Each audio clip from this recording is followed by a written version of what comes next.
নমস্কার। খুব ভালো খবর দেওয়ার জন্যে এই ভিডিও করা। সাধারণত এই সময় ভিডিও দিই না, খুব কম দিই। বড় কোনো খবর থাকলেই দিতে আসি, আদারওয়াইজ দিই না। তবে নিঃসন্দেহে বড় খবর তো আছেই। বহুদিন ধরেই চর্চা চলছিল। ইনফ্যাক্ট আইএসএল যখন মাঝপথে, আমার যতদূর মনে পড়ছে যে উইন্টার ট্রান্সফার উইন্ডো থেকেই এর চর্চা চলছিল যে ইস্টবেঙ্গলের উইঙ্গার পিভি বিষ্ণু, এই প্লেয়ারটি বোধহয় আর ইস্টবেঙ্গলে থাকবে না। তো উইন্টার ট্রান্সফার উইন্ডো পেরিয়ে গিয়েছে, তারপরে আইএসএল শেষ হয়েছে, সুপার কাপ, তখন আরও চর্চা বাড়ে। তখনও শোনা যাচ্ছিল যে পিভি বিষ্ণুর কাছে অফার রয়েছে মোহনবাগান এবং মুম্বাই সিটি এফসির কাছে। এই মাত্র কিছুদিন আগেই একেবারে মোহনবাগানের হার্ডকোর সোর্স থেকে বলা হয়েছিল, ইনফ্যাক্ট সংবাদ প্রতিদিনও বলেছিল যে পিভি বিষ্ণু, সংবাদ প্রতিদিনের যে ডিজিটাল তারাই এটা ব্রেক করেছিল যে পিভি বিষ্ণু মোহনবাগানে চলে যাচ্ছেন। সবটা বোধহয় ঠিক হয়ে গিয়েছে। তো আমিও তখন এটা নিয়ে চর্চা করেছিলাম যে বিষ্ণু যেতে পারে। আমি কিন্তু তখনও বলে এসেছিলাম যেতে পারে, কারণ পিভি বিষ্ণুর সাথে ইস্টবেঙ্গল তাকে একটা অফার পাঠিয়েছিল, যদিও তার চুক্তি ছিলই ইস্টবেঙ্গলের সঙ্গে আরও 1 বছর, কিন্তু তবুও পিভি বিষ্ণুর যিনি এজেন্ট তিনি চাইছিলেন বিষ্ণুর যে টাকাটা স্যালারি পান সেটার থেকে আরেকটু বাড়তি টাকা, কিন্তু সেটা কোথাও গিয়ে ম্যাটেরিয়ালাইজ হচ্ছিল না। ইস্টবেঙ্গল ভাবছিল ইন বিটুইন এই মুম্বাই সিটি এফসি এবং ইস্টবেঙ্গল মোহনবাগান, তারা পিভি বিষ্ণু এজেন্টের সঙ্গে কথাবার্তা বলে তাকে নেওয়ার ব্যাপারে আগ্রহ প্রকাশ করে বলে শোনা যায়। কিন্তু ইস্টবেঙ্গলও নাছোড়বান্দা, আফটার সুপার কাপ ইস্টবেঙ্গল তারা এই পিভি বিষ্ণুর সঙ্গে চুক্তিটা বাড়াতে চায় এবং পিভি বিষ্ণুর কাছে চুক্তিপত্র পাঠায়, যদিও বিষ্ণু সাইন করছিলেন না। জানি অধৈর্য হয়ে যাচ্ছেন যে আসল কথাটা কেন বলছেন না, বা যারা জেনে ফেলেছেন তারা ভাবছেন এটা আবার নতুন কী খবর, পুরনো খবর দিচ্ছেন। কিন্তু যারা জেনে গেছেন তাদেরকে বলবো তাহলে আপনি স্কিপ করে যান।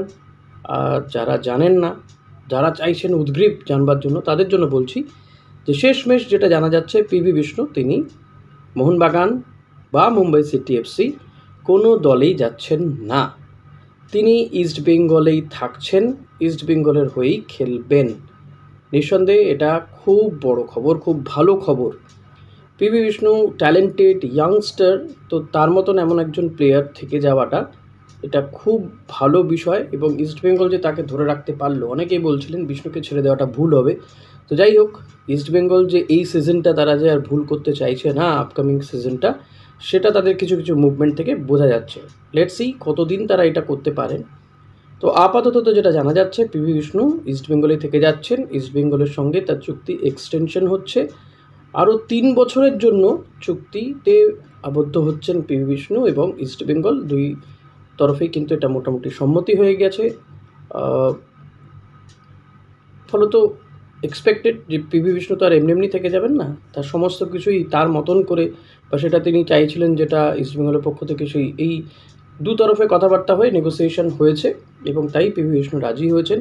আগামী 3 বছর ইস্টবেঙ্গলের হয়েই তিনি খেলবেন, অর্থাৎ ইস্টবেঙ্গল পিভি বিষ্ণুকে ব্যবহার করতে পারবে অ্যাজ এ উইঙ্গার। রাইট উইংয়ে খেলে থাকেন পিভি বিষ্ণু, কখনো কখনো লেফট উইং, রাইট উইং। তো এই পিভি বিষ্ণু যেহেতু তার ট্যালেন্ট, তার পায়ে কাজ রয়েছে, হ্যাঁ এটা ঠিক, তার যদি নেগেটিভ কিছু বলতে হয়, যদিও আমার মতন মানে আমি ফুটবল কিছুটা বুঝি, সব জানি, সব বোদ্ধা নই, তো যেটুকু আমি বুঝি তাতে মনে হয় যে পিভি বিষ্ণুকে আরেকটু বোধহয় শারীরিক সক্ষমতা বাড়ালে বোধহয় ভালো হয়।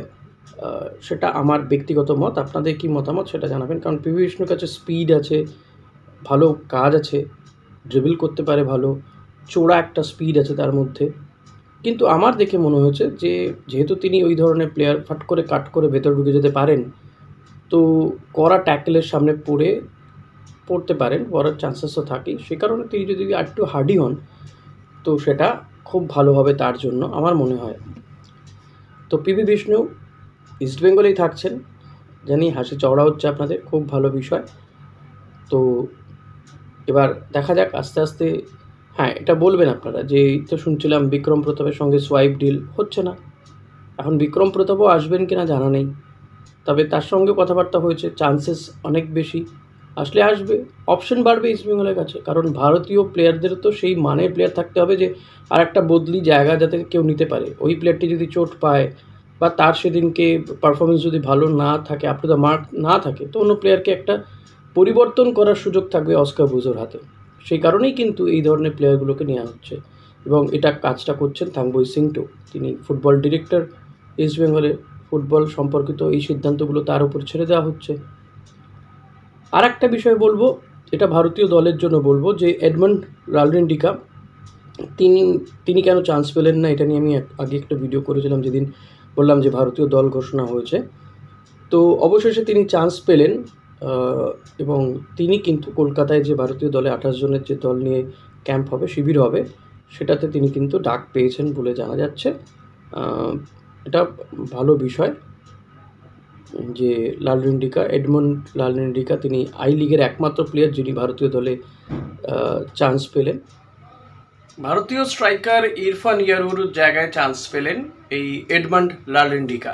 তো নিঃসন্দেহে এটা ভালো খবর, একটা ভালো প্লেয়ারকে চান্স দিল। তবে ডেভিড বা বিষ্ণু যদি চান্স পেত তো বোধহয় আমার মনে হয় সেটা ভালো হতো। দেখা যাক ভিডিওটা কেমন লাগলো, ভালো লাগলে জানাবেন, খারাপ লাগলেও জানাবেন। Thank you.